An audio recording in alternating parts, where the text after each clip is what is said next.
أما بعد فإن خير الحديث كتاب الله وخير الهدي هدي محمد صلى الله عليه وسلم وشر الأمور محدثاتها وكل محدثة بدعة وكل بدعة ضلالة وكل ضلالة في النار. أعوذ بالله من الشيطان الرجيم من همزه ونفخه ونفسه. بسم الله الرحمن الرحيم. يا أيها الذين آمنوا اتقوا الله حق تقاته ولا تموتن إلا وأنتم مسلمون. يا أيها الناس اتقوا ربكم الذي خلقكم من نفس واحدة وخلق منها زوجها وبث منهما رجالا كثيرا ونساء واتقوا الله الذي تساءلون به والأرحام إن الله كان عليكم رقيبا. يا أيها الذين آمنوا اتقوا الله وقولوا قولا سديدا يصلح لكم أعمالكم ويغفر لكم ذنوبكم ومن يطع الله ورسوله فقد فاز فوزا عظيما. أما بعد فإن خير الحديث كتاب الله وخير الهدي هدي محمد صلى الله عليه وسلم وشر الأمور محدثاتها وكل محدثة بدعة وكل بدعة ضلالة وكل ضلالة في النار. أعوذ بالله من الشيطان الرجيم. قاف والقرآن المجيد بل عجبوا أن جاءهم منذر منهم فقال الكافرون هذا شيء عجيب أئذا متنا وكنا ترابا ذلك رجل بعيد قد علمنا ما تنقص الأرض منهم وعندنا كتاب حفيظ بل كذبوا بالحق لما جاءهم فهم في أمر مريج أفلم ينظروا إلى السماء فوقهم كيف بنيناها وزيناها وما لها من فروج والأرض مددناها وألقينا فيها رواسي وأنبتنا فيها من كل زوج بهيج تبصرة وذكرى لكل عبد منيب ونزلنا من السماء ماء مباركا فأنبتنا به جنات وحب الحصيد والنخل باسقات لها طلع نضيد رزقا للعباد وأحيينا به بلدة ميتا كذلك الخروج كذبت قبلهم قوم نوح وأصحاب الرس وثمود وعاد وفرعون وإخوان لوط وأصحاب الأيكة وقوم تبع كل كذب الرسل فحق وعيد أفعينا بالخلق الأول بل هم في لبس من خلق جديد. رب اشرح لي صدري ويسر لي أمري واحلل عقدة من لساني يفقهوا قولي. رب زدني علما رب زدني علما رب زدني علما. حاضرین جمعہ ہر قسم کی تعریف و توصیف بزرگی اور بڑائی خالق کائنات مالک ارض و سما کے لیے جس نے اس کائنات کو پیدا کیا. اس کائنات میں بسنے والے تمام کی مخلوقات میں انسانوں کو اشرف المخلوقات بنایا. انسانوں کی رہنمائی کے لیے انسانوں کی کامیابی اور کامرانی کے لیے گاہے بگاہے انبیاء کرام علیہ السلام کا سلسلہ جاری فرمایا. درود و سلام کا نزول ہو انبیاء کرام علیہ السلام پر اور خصوصاً ہمارے آخر نبی جناب محمد رسول اللہ صلی اللہ علیہ وسلم پر جن کے ذریعے سے ہم تک صحیح دین اور صحیح اسلام پہنچا. جمعہ سے قبل رمضان سے قبل یہ آخری جمعہ ہے. اسی مناسبت سے میں نے آج مناسب سمجھا ہے کہ روزوں سے متعلق بعض باتیں آپ سب کے سامنے رکھی جائیں تاکہ ہم روزہ کسے کہتے ہیں اور روزہ کی کیا قسمیں ہیں, روزہ کو کن مراحل میں فرض قرار دیا گیا ہے, روزہ کی فرضیت کے پیچھے کیا حکمت کار فرما ہے اور روزہ سے ہمیں کیا فائدے حاصل ہوتے ہیں, اس قسم کے سوالوں کا جواب ہمیں اور آپ کو معلوم ہو جائے. ظاہر ہے کہ انسان جس عمل کو علم کی بنیاد پر انجام دیتا ہو, جس کام کو وہ سیکھنے اور سمجھنے کے بعد انجام دیتا ہو, اس کام کے کرنے میں, اس کام کے انجام دہی میں اسے جو پختہ یقین ہوتا ہے اور جو اسے مزہ آتا ہے گویا کہ وہ چیز ہے یا وہ بغیر علم کے یا بغیر اس کو سمجھے ہوئے وہ کیفیت اور وہ مزہ جو ہے اسے نہیں آتا. اور ظاہر ہے کہ جو آدمی علم کے بعد کسی چیز کو جاننے اور سیکھنے کے بعد اس کام کو انجام دیتا ہے, اس کام کے انجام دہی اس کی جتنا عمدہ ہوگی وہ بغیر سیکھے, اس کو جانے بغیر وہ اتنی عمدگی سے اس کام کو انجام نہیں دے پائے. اسی لیے رمضان کے آنے سے پہلے ہم سب کو ان چیزوں کی جانکاری ضرور ہونی چاہیے اور ایک مسلمان کو ہر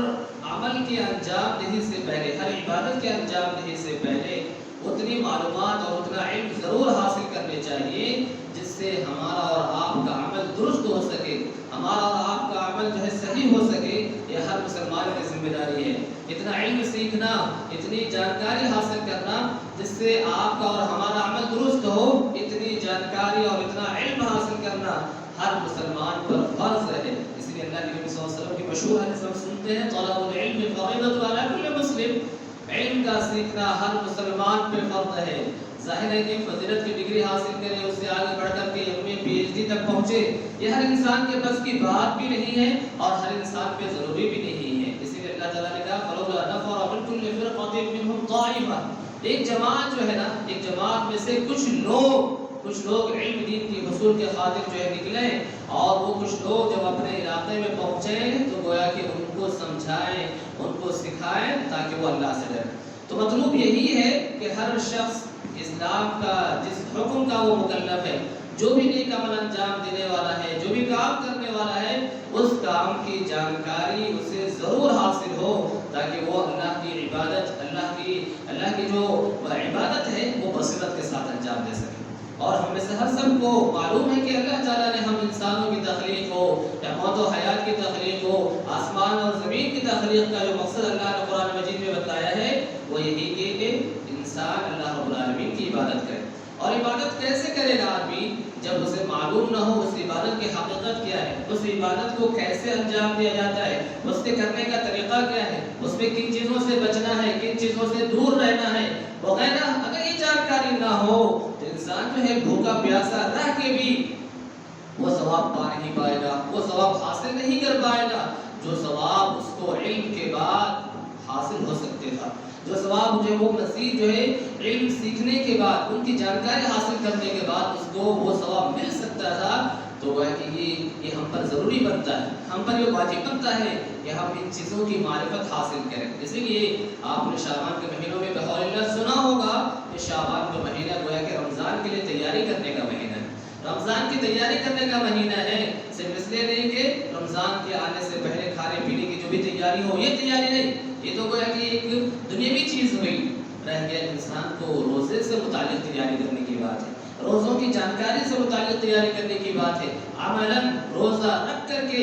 تیاری کرنے کی بات ہے، قرآن مجید کی تلاوت کر کے تیاری کرنے کی بات ہے، اور اس ذریعے سے تیاری کرنے کی بات ہے کہ ہم کو رمضان کے کیا احکام و مسائل سیکھنے ہیں، رمضان کی کن چیزوں کے سلسلے میں ہمیں معلومات حاصل کرنی ہے وغیرہ، یہ تیاری کی بات ہے۔ آپ صلی اللہ علیہ وسلم اس شعبان کے مہینے میں تقریباً پورے مہینے کا روزہ رکھا کرتے، شعبان کے مہینے کے پورے مہینے کا تقریباً روزہ رکھا کرتے۔ حالانکہ ایک مسلمان پر شعبان کے مہینے کا روزہ رکھنا فرض نہیں ہے۔ اللہ کے نبی صلی اللہ علیہ وسلم پھر کیوں اتنا زیادہ روزہ رکھ رہے تھے؟ آپ صلی اللہ علیہ وسلم نے روزہ رکھنے کی ترغیب کیوں دلائی ہے؟ تاکہ انسان عادی ہو جائے روزہ رکھنے کا، اس کو کوئی دشواری نہ ہو، روزہ رکھنے میں کوئی اسے پریشانی لاحق نہ ہو، روزہ رکھنے میں اسے کوئی تکلیف لاحق نہ ہو۔ ہم جانتے ہیں کہ جب کوئی بھی کام انسان پہلی بار کرتا ہے تو اس کام کے انجام دہی میں اس کو تکلیف ہوتی ہے، اس کام کے کرنے میں اسے جو دقت آتی ہے۔ تو آگے رمضان سے پہلے شعبان کے مہینے میں انسان روزہ رکھ کر کے اپنے آپ کو عادی بنا لے تاکہ رمضان میں کسی قسم کی دشواری نہ ہو، رمضان میں کسی قسم کی مشقت نہ ہو، رمضان میں کسی قسم کی پریشانی نہ ہو۔ آپ اور ہم اپنے آپ کو روزہ اور دیگر عبادتوں کی عادی بنا لیں۔ ظاہر ہے کہ انسان پر جب کسی چیز کی عادت ہو جاتی ہے، کوئی کام کرنے میں وہ ماہر ہو جاتا ہے، عادت لگ جاتی ہے، تو اس کام کو کرنے میں اسے کسی قسم کی دقت نہیں ہوتی، بڑی آسانی سے وہ جو ہے اس کام کو انجام دیتا ہے۔ تو حقیقت میں شعبان کا یہ مہینہ اہل علم نے جیسا کہ ذکر کیا ہے کہ یہ رمضان کی تیاری کرنے کا مہینہ ہے، روزہ رکھ کر کے، علم حاصل کر کے، قرآن مجید کی تلاوت کر کے، اور رمضان سے متعلق جو بھی جانکاری وہ لینا چاہتا ہے اہل علم کی زبانی کتابیں پڑھ کے، اور اللہ کے فضل و کرم سے آج تک تو الحمدللہ اس قسم کے موبائل اور دیگر چیزوں کی سہولت کے سبب اگر ہمیں اہل علم کی صحبت میسر نہ ہو، اہل علم کے درس و دروس میسر نہ ہو، اور تو ایسی صورت میں یہ درس و دروس، یہ ریکارڈنگز ہمارے اور آپ کے کام آتے ہیں۔ ہم گھر میں بیٹھے ہوئے رمضان کے احکام و مسائل کے سلسلے میں یوٹیوب وغیرہ پر لیکچر سن سکتے ہیں، درس سن سکتے ہیں اور اپنے علم میں اضافہ کر سکتے ہیں۔ لہذا رمضان کا جب یہ روزہ ہے، چاہے سال کے دیگر اور مہینے میں جو روزے اللہ تعالیٰ نے ہمارے لیے مشروع قرار دیے ہیں، وہ روزے کی حقیقت کیا ہے، اس روزے کا معنی کیا ہے؟ اس کا معنی یہی ہے کہ انسان بعد صبح صادق کے طلوع ہونے سے لے کر کے غروب شمس تک کھانے پینے اور ان تمام کاموں سے رکتا اور بچتا ہے اور بچنا چاہیے، جس سے انسان کا روزہ متاثر ہوتا ہے، جس سے انسان کے روزے پہ فرق پڑتا ہے، چاہے وہ روزے کے لیے بالکل ہی منافی ہو یا روزے کے ثواب میں کمی کرنے والی باتیں ہوں، ان تمام چیزوں سے انسان کو گریز کرنا چاہیے۔ یہی روزے کی حقیقت ہے۔ روزہ ہم مسلمانوں ہی پہ فرض نہیں تھا، ہم مسلمانوں ہی کے لیے فرض نہیں قرار دیا گیا تھا، بلکہ اللہ تعالیٰ نے کہا کہ یہ روزہ تمہارے اوپر ہی فرض نہیں ہے، بلکہ تم سے پہلے کی امتوں پہ بھی یہ روزے کو فرض قرار دیا گیا تھا۔ یا ایھا الذین آمنوا کتب علیکم الصیام کما کتب علی الذین من قبلکم لعلکم تتقون، اے ایمان والو تم پر روزہ فرض قرار دیا گیا ہے ویسے ہی جیسے کہ تم سے پہلے کے لوگوں پر روزہ فرض قرار دیا گیا تھا، تاکہ تم متقی بن سکو۔ تم سے پہلے کے لوگوں پر، تم سے پہلے کے لوگوں کی تحدید نہیں ہے، کتنی امتوں پر؟ آدم علیہ السلام کے زمانے سے لے کر کے نبی کریم صلی اللہ علیہ وسلم کی بعثت سے پہلے یعنی عیسیٰ علیہ السلام کی نبوت اور رسالت تک سب انبیاء کرام علیہ السلام اس آیت کے عموم میں داخل ہو جاتے ہیں۔ تم سے پہلے میں سب لوگ داخل ہو جاتے ہیں، لیکن احادیث سے ہمیں معلوم ہوتا ہے کہ کچھ امتیں ایسی ہیں، چاہے موسیٰ علیہ السلام کی ہو چاہے داؤد علیہ السلام کی ہو، ان لوگوں کی امتوں میں، ان لوگوں کی شریعتوں میں روزہ جو ہے فرض قرار دیا تھا یا روزے کا ثبوت ہمیں ملتا ہے۔ داؤد علیہ السلام کے سلسلے میں اللہ کے نبی صلی اللہ علیہ وسلم کی وہ مشہور حدیث ہے، عبداللہ بن عمرو بن العاص رضی اللہ عنہما ایک بڑے عبادت گزار صحابی گزرے ہیں۔ عبداللہ بن عمرو بن العاص بڑے ہی عبادت گزار صحابی، عبادت کے سلسلے میں وہ رات اور دن سب ایک جا کرنا چاہتے تھے، تہجد کے معاملے ہو، دن میں روزہ رکھنے کی بات ہو، ہمیشہ چاہتے تھے کہ اللہ تعالیٰ کی عبادت میں لگے رہیں، اللہ کی عبادت سے ان کا کوئی لمحہ خالی نہ جائے۔ اس لیے اللہ کے نبی صلی اللہ علیہ وسلم کے پاس آئے اور مزید وہ روزوں کا مطالبہ کرنے لگے، یعنی مہینہ بھر روزہ رکھنا چاہتے تھے۔ آپ صلی اللہ علیہ وسلم نے انہیں سمجھایا کہ اس طرح کرنا کوئی اچھی بات نہیں ہے، آپ کے لیے کافی ہے کہ آپ مہینے میں 3 دن روزہ رکھ لیا کرو۔ انہوں نے کہا کہ اللہ کے نبی صلی اللہ علیہ وسلم یہ تو بہت کم ہے، میں اس سے زیادہ روزہ رکھنے کی طاقت رکھتا ہوں، میں اس سے زیادہ روزہ رکھنے کی صلاحیت رکھتا ہوں، میں رکھنا چاہتا ہوں۔ یہ صحابہ کا خیر کے معاملے میں شوق دیکھیے، رغبت دیکھیے کہ کہا کہ 3 روزے رکھ لو، تو آپ صلی اللہ علیہ وسلم سے انہوں نے مطالبہ کیا نہیں، مجھے 3 کے بجائے مجھے اور روزہ رکھنے کی آپ اجازت دیں، مجھے روزہ رکھنے کی اور اجازت دیں۔ بارہا وہ سوال کرتے رہے۔ یہ ہے عبادت کا شوق، اللہ رب العالمین کی تقرب کا شوق کہ کیسے اور کن اعمال کے ذریعے سے اللہ رب العالمین کی قربت حاصل کر لی جائے، یہ ان کا شوق معلوم ہوتا ہے، ان کی رغبت معلوم ہوتی ہے کہ نیکیوں کی راہ میں وہ اللہ کی طرف بڑھتے چلے جانا چاہتے ہیں، اللہ رب العالمین کی جنت کی طرف دوڑے چلے جانا چاہتے ہیں۔ اس لیے مزید کا مطالبہ کیا کہ نہیں 3 چلے گا نہیں، اور جو ہے مجھے اجازت دیجیے۔ آپ نے کہا اگر آپ کا مطالبہ ایسا ہی ہو تو گویا کہ آپ کے لیے آخری آپشن یہی ہے کہ آپ آدھا مہینہ روزہ رکھیں اور آدھا مہینہ روزہ چھوڑ دیں۔ اور کہا کہ یہی داؤد علیہ السلام کے روزہ رکھنے کا طریقہ بھی ہے، اور اس طریقے سے اللہ کے نزدیک روزہ رکھنا بڑا محبوب ہے، اللہ کو بڑا پسندیدہ ہے کہ ایک آدمی ایک دن چھوڑ دے اور ایک دن روزہ رکھے، پھر چھوڑ دے پھر روزہ رکھے، اور یہ گویا کہ سب سے اعلیٰ حد ہے جو ایک مسلمان مہینے کے اندر تقریباً 15 دن روزہ رکھ سکتا ہے۔ تو یہ دیکھیے اس حدیث میں آپ نے کہا کہ داؤد علیہ السلام کے روزہ رکھنے کی طرح روزہ رکھو، وہ ایک دن روزہ رکھا کرتے تھے اور ایک دن روزہ چھوڑ دیا کرتے تھے۔ ایسے ہی ہمیں احادیث سے موسیٰ علیہ السلام کی شریعت سے بھی روزہ رکھنے کا ثبوت ملتا ہے۔ آپ صلی اللہ علیہ وسلم جب مدینہ تشریف لے آئے تو آپ نے دیکھا کہ یہودی روزہ رکھے ہوئے،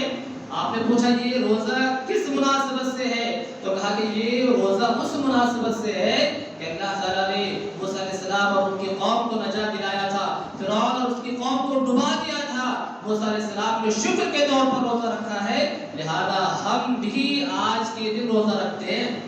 آپ صلی اللہ علیہ وسلم نے کہا کہ تم تو موسیٰ علیہ السلام کی شریعت میں تبدیلی کر چکے ہو، لہذا ہم اس بات کا زیادہ حق رکھتے ہیں اور تمہارے مقابلے میں اس سے زیادہ مستحق ہے موسیٰ علیہ السلام کی اتباع کے۔ آپ نے روزہ رکھا اور مسلمانوں کو روزہ رکھنے کا حکم بھی دیا۔ تو گویا کہ ان 2 نبیوں کی شریعت میں جو ہم سے پہلے کے تھے، اس امت سے پہلے کے تھے، وہاں بھی ہمیں روزے کا ثبوت ملتا ہے، اور اللہ نے عام بات کہہ دی ہے کہ تم سے پہلے کے لوگوں پر بھی روزہ فرض قرار امت محمدیہ کے لیے، نبی کریم صلی اللہ علیہ وسلم کی امت کے لیے نبی کریم صلی اللہ علیہ وسلم کے مدینہ ہجرت کرنے کے دوسرے سال یعنی کہ سن 2 ہجری میں روزے کو فرض قرار دیا گیا۔ اس سے پہلے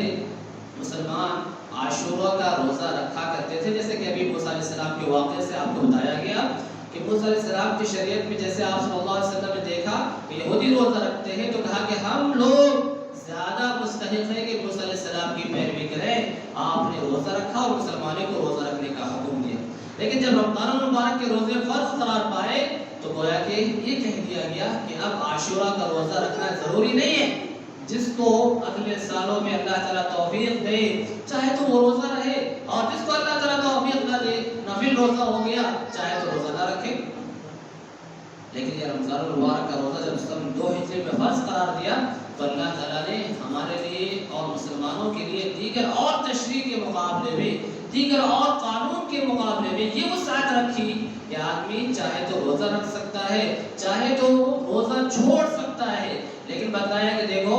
آپ کے لیے روزہ رکھنا بہتر ہے۔ یہ پہلے مرحلے میں اللہ تعالیٰ نے ہمیں آپشن دیا تھا، اس امت کو کے لوگوں کو آپشن دیا تھا کہ روزہ رکھنا تو بہت اچھی بات ہے، بہتر ہے،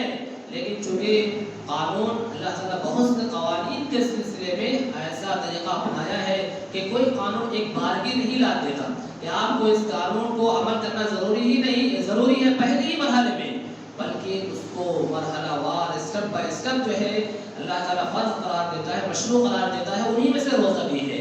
جب پہلے مرحلے میں اللہ نے حکم دیا کہ جو آدمی روزہ رکھنے کی طاقت نہ رکھتا ہو یا جو ہے انسان روزہ نہ رکھنا چاہتا ہو، حالانکہ روزہ رکھنا اس کے لیے بہتر ہے، تو چاہے تو وہ روزہ چھوڑ سکتا ہے۔ اس طریقے سے جب مسلمان روزہ رکھنے کے عادی ہوئے تو ایک تیسرا مرحلہ آیا اور اس مرحلے میں یہ حکم دیا گیا کہ اب روزہ رکھنا ہر مستطیع انسان پہ ضروری ہے، ہر شخص پہ جو بالغ ہے، عاقل ہے، مستطیع ہے، بیماریوں وغیرہ سے خالی ہے، موانع سے خالی ہے، مسافر نہیں ہے، مقیم ہے، ایسی صورت میں ایسے شخص کے لیے روزہ رکھنا ضروری ہی ہے۔ ہاں البتہ کوئی بیمار ہو گیا، کوئی سفر پہ چلا گیا تو ایسی صورت میں اس کو روزہ چھوڑنے کی اجازت ہے، بعد میں اس کو پورا کرنا ہوگا۔ بعد میں ان دنوں کے عوض روزہ رکھنا ضروری ہوگا، اور ہم سب کو معلوم ہے کہ رمضان المبارک کے ایام میں روزہ رکھنے میں جو سہولت ہوتی ہے وہ سہولت بعد کے دنوں میں نہیں ہوتی۔ ان دنوں میں روزہ رکھنا انسانوں کے لیے بڑا بھاری پڑتا ہے، مشکل ہوتا ہے، ٹالتے ٹالتے ایسا ہو جاتا ہے کہ اس رمضان کے آنے تک جو ہے انسان اپنے سابقہ روزوں کی قضا باقی رکھے ہوا ہوتا ہے اور روزہ کی قضا کرتا ہے۔ لہذا اگر ممکن ہو، کوئی دقت نہ ہو تو انسان کو بلا وجہ حتیٰ کہ سفر میں بھی روزہ نہیں چھوڑنا چاہیے، تاکہ رمضان کی برکت کے ساتھ ساتھ وہ گویا کہ اس کے روزے مکمل ہو جائیں۔ اگرچہ کہ اللہ تعالیٰ نے سفر میں جو ہے انسان کو روزہ چھوڑنے کی رخصت دی ہے، لیکن دقت یہ ہوتی ہے، پریشانی یہ ہوتی ہے کہ انسان رمضان کے روزے قضا کو تاخیر کرتے کرتے رمضان سے پہلے تک پہنچ جاتا ہے۔ تو یہ گویا کہ ان مراحل میں اللہ تعالیٰ نے اس امت محمدیہ پر روزے کو فرض قرار دیا آپشن کے ساتھ، اور ایک مرحلے میں سارا آپشن ختم کر دیا، اور وہی طریقہ ابھی باقی ہے اور تا قیامت باقی رہے گا کہ انسان کو، ہر مکلف شخص کو، ہر استطاعت والے شخص کو جو بیمار نہیں ہے اور سفر پہ نہیں ہے، گویا کہ ایسے شخص پر روزہ رکھنا ضروری ہے۔ سوال یہاں یہ ہو سکتا ہے کہ کیا اللہ تعالیٰ ایک مسلمان کو بھوکا پیاسا دیکھنا چاہتا ہے؟ کیوں اللہ تعالیٰ نے روزہ کو فرض قرار دیا ہے؟ کہ اللہ رب العالمین ایک بندے کو بھوکا پیاسا دیکھنا چاہتا ہے؟ ایسی بات نہیں ہے۔ ایک عام قاعدہ ہر انسان کو جاننا چاہیے کہ اللہ رب العالمین کا کوئی بھی عمل، اللہ تعالیٰ کا کوئی بھی قانون، اللہ تعالیٰ کی کوئی بھی تشریع حکمت سے خالی نہیں۔ اس کے پیچھے کیا مقصد ہے، کیا فائدہ ہے، کیا حکمت ہے، ہم بھی بسا اوقات جو جانتے ہیں، اور اللہ تعالیٰ تو ہم سے کہیں زیادہ بہتر جانتا ہے۔ انسان کو اگر کسی کام میں کوئی حکمت نظر نہ آئے تو کہ انسان کی جتنی عقل ہے اپنی عقل کے محدود دائرے میں رہے اور شریعت کے سلسلے میں بیجا مداخلت نہ کرے، بلکہ آمنا و صدقنا کہے کہ اللہ نے ہمیں یہ قانون دیا ہے۔ ظاہر ہے کہ اس قانون میں بہت سے فائدے ہیں، بہت سی حکمت اللہ تعالیٰ کی پوشیدہ بھیجا ہے. اللہ تعالیٰ کا کوئی بھی کام حکمت سے خالی نہیں ہے. رہ گیا آپ کو اور ہم کو وہ حکمت معلوم ہے تو بہت اچھی بات ہے. اگر نہیں معلوم ہو پھر بھی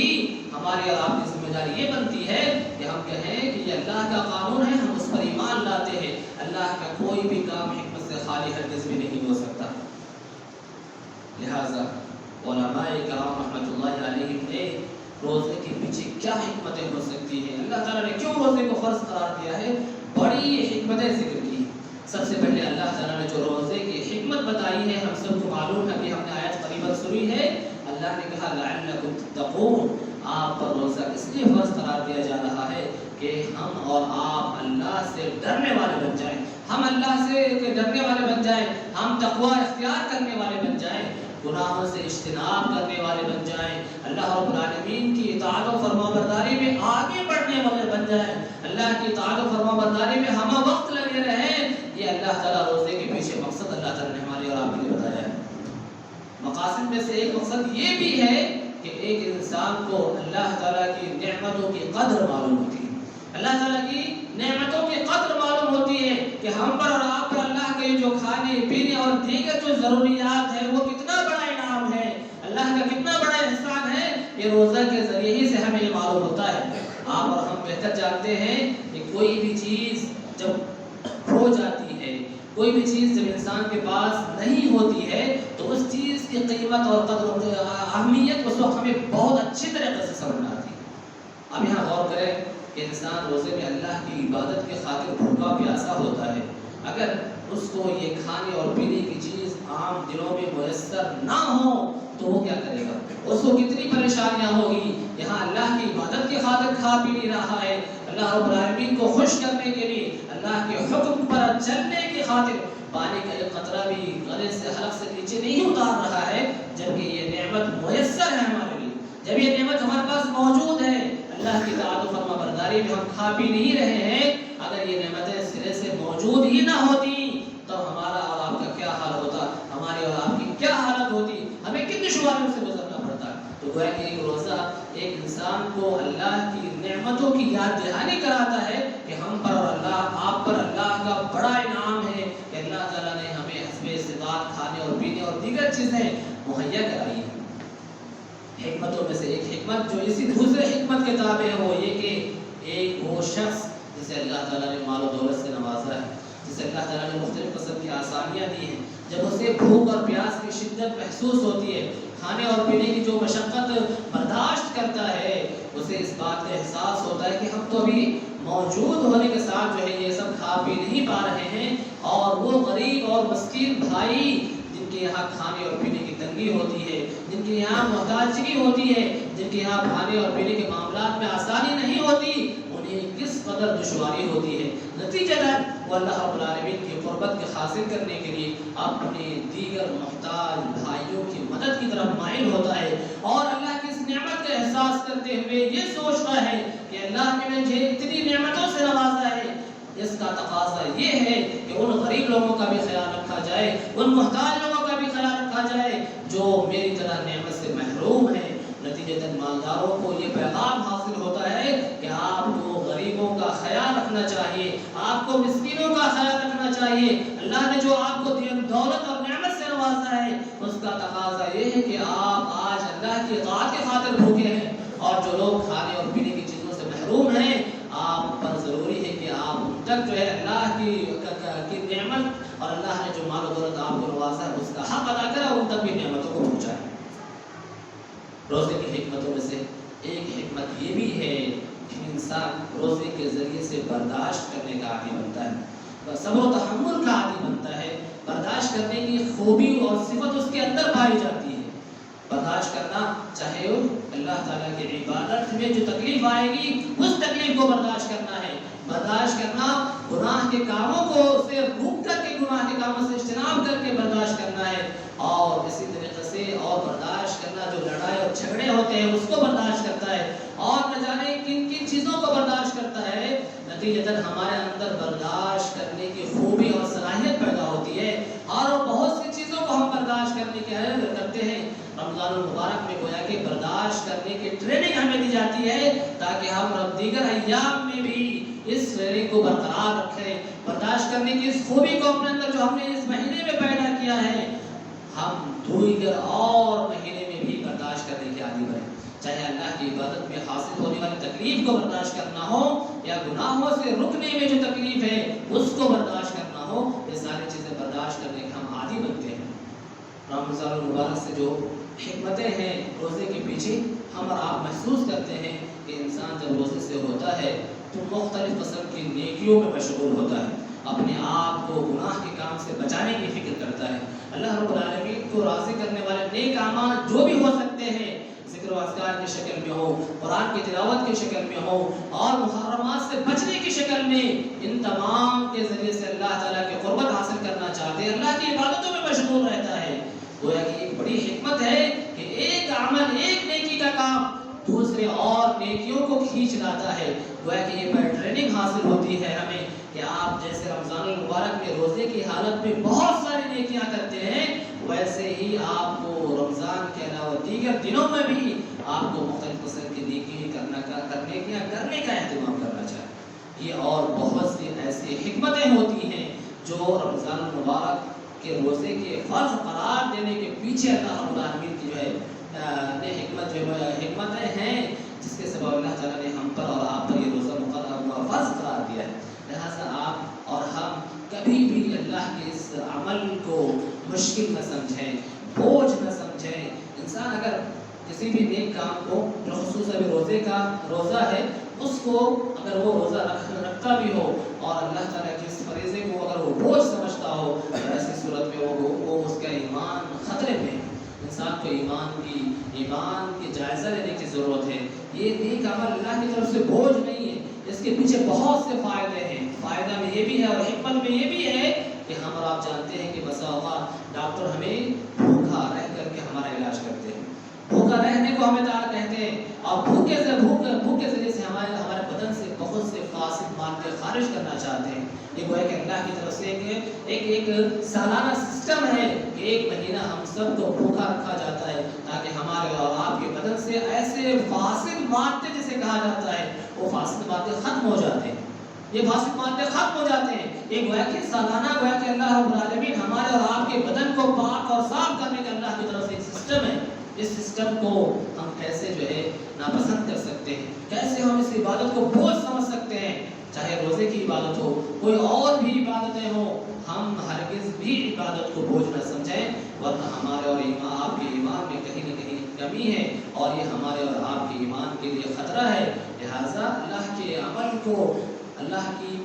کو آپ تسلیم کریں اور یہ جانیں کہ اللہ تعالیٰ نے ہمارے لیے جو یہ عمل مقرر کیا ہے، اس کے پیچھے بڑی حکمتیں ہیں۔ ہم اور آپ اللہ کی تشریع پر، اللہ کے مقرر کردہ قانون پر اعتراض نہیں کر سکتے، کیونکہ اللہ تعالیٰ بڑا ہی حکمت والا ہے۔ اور اس قسم کی حکمتیں جس کا ابھی میں نے تذکرہ کیا ہے، یہ اور بھی بہت سی حکمتیں ہو سکتی ہیں جو ہمیں معلوم نہیں ہیں۔ لہٰذا آمنا و صدقنا کہیں اور رمضان المبارک کی جو نعمت ہمیں انشاءاللہ ملنے والی ہے، اس نعمت کی قدر کریں، اس نعمت کی عظمت کو ہم سمجھیں۔ ہمارے اسلاف سے یہ بات منقول تھی اور منقول ہے کہ وہ لوگ 6 مہینے تک اللہ رب العالمین سے دعائیں کرتے کہ اللہ تعالیٰ انہیں رمضان المبارک کا مہینہ نصیب کرے تاکہ وہ اللہ تعالیٰ کی عبادتیں کر کے اللہ رب العالمین کی جنت